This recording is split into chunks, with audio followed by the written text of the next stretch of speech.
नमस्कार, मैं हूं फरहान। आप देख रहे हैं next 9 news nation. OP Rajbhar और अखिलेश यादव, इनके बीच जो जबानी जंग है वह लगातार जारी है। यह जंग खत्म होने का नाम नहीं ले रही। देखिए, इस जंग का आखिर मुख्य कारण कौन है, यह कहना बिल्कुल आसान नहीं है, क्योंकि यह जंग विषम परिस्थितियों को लेकर शुरू हुई।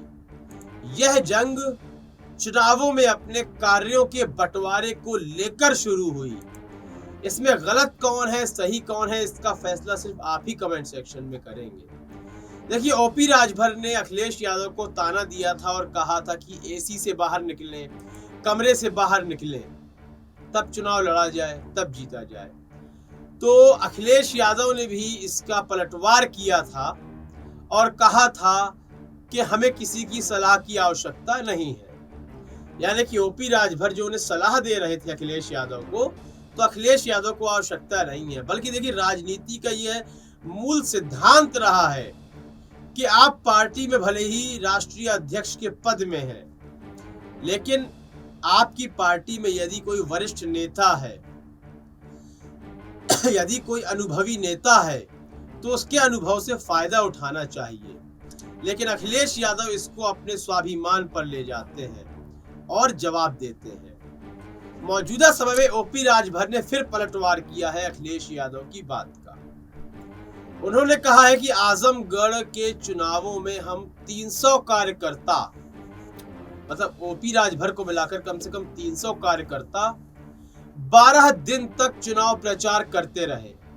ओपी राजभर, ध्यान दीजिएगा, वह समाजवादी पार्टी के नेता नहीं है, लेकिन चुनाव प्रचार में वह थे। तो ओपी राजभर ने यहां क्लियर कर दिया, साफ कर दिया कि हम लोग प्रचार करते रहे, लेकिन प्रचार के दौरान ही हमें मालूम पड़ गया था कि हमारी हार निश्चित है।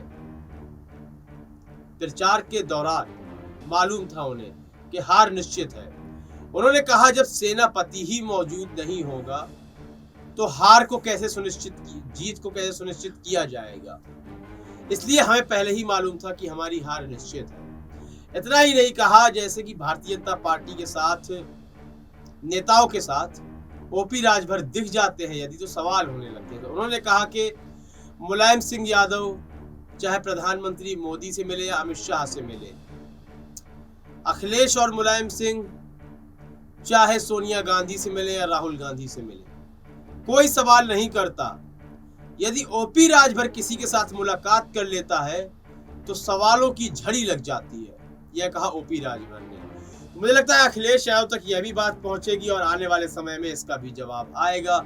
लेकिन यदि आप मेरी व्यक्तिगत राय पूछे तो मेरा यही कहना है कि ओपी राजभर बिल्कुल सही कह रहे हैं। ओपी राजभर कहीं भी गलत नहीं है। अखिलेश यादव का चुनाव प्रचार में ना जाना भी उनकी हार का कारण है। ना जाना भी, केवल ना जाना ही नहीं, अन्य कारण भी है। लेकिन आपको पार्टी का राष्ट्रीय प्रवक्ता होने के नाते, माफ कीजिएगा, राष्ट्रीय अध्यक्ष होने के नाते, और आजमगढ़ सीट आपकी सीट है, उस नाते से आपका वहां मौजूद होना बेहद महत्वपूर्ण था। लेकिन आपने इस बात को नजरअंदाज किया। फलस्वरूप आपको उपहार में एक हार मिल जाती है, एक परास्त मिल जाती है, जिससे आप निराश हो चुके हैं। सिर्फ आप ट्विटर की जंग में ही शरीक रहते हैं। ट्वीट करने से आप नेता नहीं बने, या ट्वीट करने से प्रधानमंत्री मोदी प्रधानमंत्री नहीं बने, बल्कि जमीनी स्तर पर लोगों से मुलाकात करनी पड़ती है।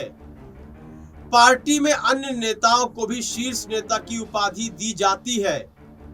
केवल आजम खान या अखिलेश यादव ही पार्टी को किनारे तक नहीं लगा सकते, जीत तक नहीं ले जा सकते, बल्कि यहाँ अथक प्रयास करने होते हैं। वह आपको भारतीय जनता पार्टी से सीखना चाहिए। इस संबंध में आपकी क्या राय है? अपनी राय जरूर स्पष्ट करें। कार्यक्रम को लाइक और शेयर करें। चैनल को सब्सक्राइब करना बिल्कुल भी ना भूलें। तब तक के लिए इजाजत दीजिए। धन्यवाद।